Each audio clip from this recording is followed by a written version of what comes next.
This video is made for players who want to improve their game and who want to grow with their tennis racket.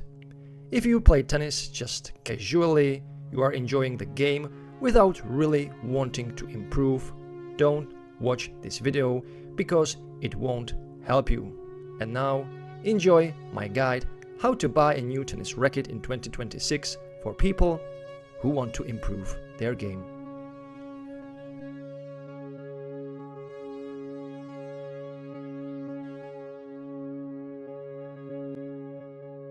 Hello tennis guys and welcome to my channel. So, how to buy a new tennis racket in 2026. How to behave on the market of new tennis rackets. Very tough, very hard question, because the world of tennis rackets has changed so much in the last couple of years. It's almost impossible for a regular player to pick up the perfect tennis racket for them when they don't know what is the secret behind the new tennis rackets and how the companies are trying to, to force you to buy their model by playing tricks on you. So this video is not for the tennis racket companies. It's not here to promote a tennis racket company. It's not here to promote buying rackets. It's not here to be successful in some particular brand. It's here to help you and warn you. My 30+ year experience in tennis has shown me that maybe I have played with the wrong racket when I was young, 20 years. Why? I was playing with a racket that was easy to use, easy to generate power, easy. It was a pure drive from Babolat. It worked really well. But what if I was wrong with that racket? Why I am now at 41 using a much more difficult racket, the Wilson RF01. Why am I doing it? I'm slower, but I have probably a lot better feel for the ball than when I was 20. I have more experience when I was 20, and this racket is challenging me and is satisfying at the same time to use. I get rewarded whenever I put into the racket the effort, and it pays me off. It gives me something back. But when I don't do it, the racket is punishing me, let's say.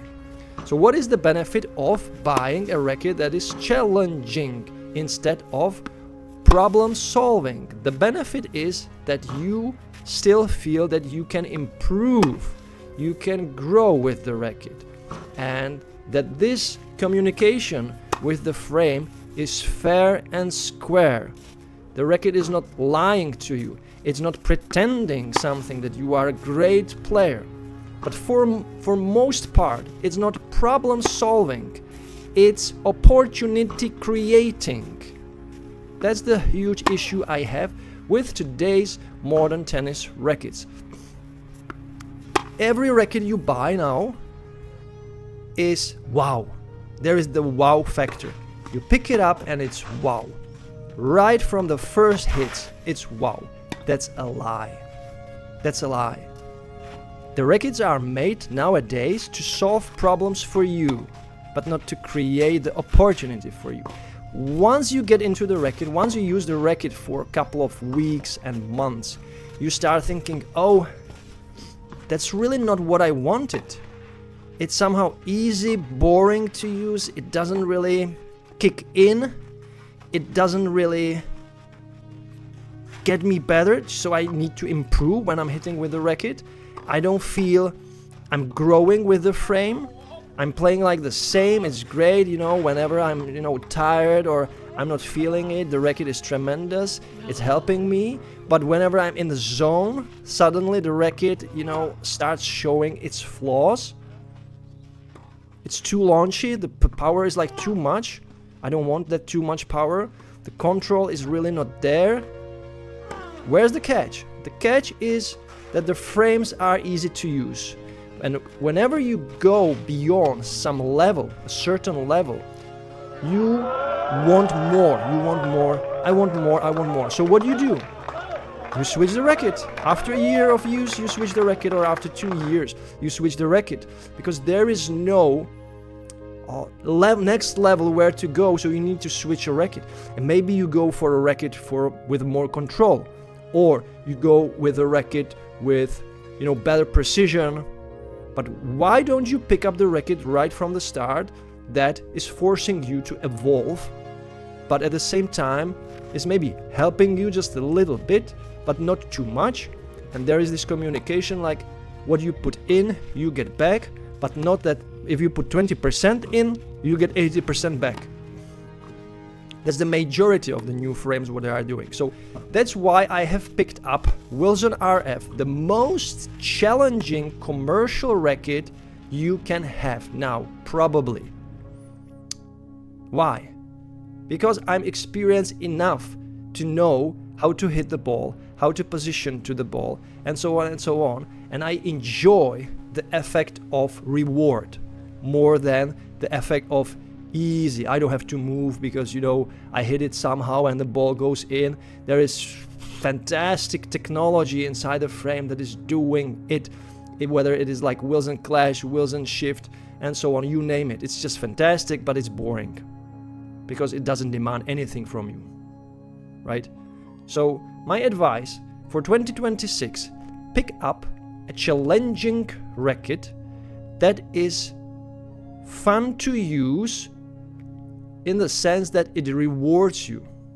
It gives you the exact amount of satisfaction you need, you want, and you want to feel challenged. You want to feel rewarded. You don't want to feel like you are playing with a honeymoon racket, right? It's great, it's easy, it's great. Well, now I'm warmed up, I'm really good in tennis. Now it's getting better. The racket is not really following my path. It's just, giving me more of this and more of that. Maybe I don't want that. I don't want that spin. Why is the racket so spinny now? Because you can play spin, and the racket just gives even more spin, but you don't want that spin. It's like overspinning the ball. It gives too much power. Now you didn't want that too much power. You have power. So why you have so much power? Why you have the comfort bubble in the racket now? Why don't you have the more raw feel, raw sensation? Why? Because they want to sell more and more. They want you to buy a racket and then change it in 1 year or 2 years. They don't want you to stick with a really high quality, high performing, challenging and opportunity creating racket that you grow with for 5, 6, 7 years. So my case nowadays is that I'm playing with the Wilson RF01, and I don't see any racket in the future that can make me to buy a different one. I don't see it. I just don't feel it. I don't see it. I don't want to feel it. I don't want to see it, because this is 100% satisfaction, reward, cooperation with the frame, challenging. I keep like playing somehow better with the racket because I have to. There is no excuse when using the racket, because I figured out how to hit with the frame, what are the positives and maybe what are the negatives. And that's it. You can't have easy playing racket with no compromise. With the modern frames, there is mostly a lot of compromise just to satisfy the growing community in tennis and to keep saturating the market with new frames, to confuse the consumer, to think, oh, maybe this racket will finally help me. Why helping you? Help yourself. Just learn tennis properly and have something that is more challenging. All right. So that wraps up my thinking about the new rackets and the trends and people switching rackets like crazy. I tried this, it was good, but I tried that, it was good, but yeah, it gets boring with an easy hitting racket. So buy a challenging one in 2026, pick up the next level that you can grow with, that you need to really work for. It takes maybe weeks or months to get used to the frame, and then boom, it's there, and you will stick with it because you found a secret, you found the recipe, and that's how it should work, that's how it should be. So no easy honeymoons, forget about honeymoons. Honeymoons are fake. This is just some, trick playing on you and on your mind, and don't stay in a comfort zone, because comfort zone leads you to a coffin. So we will end up in a coffin one day, but just make it a little bit the time between, a little bit longer before you reach the coffin, right? So guys, let me know in the comments, what do you think about this topic? What is the aim of the brands, of the tennis racket brands?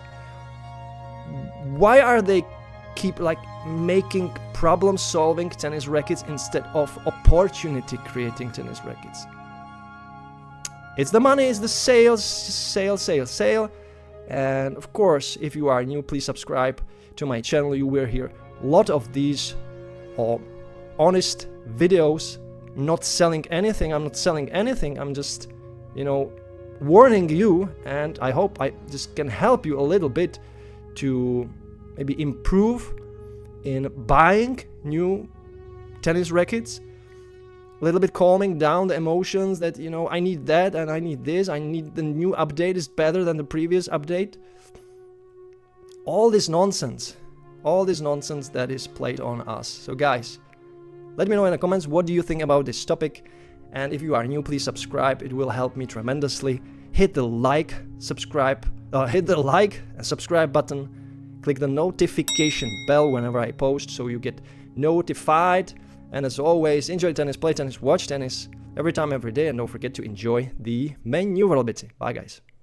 You can't be serious, man. You cannot be serious. That ball was on the line.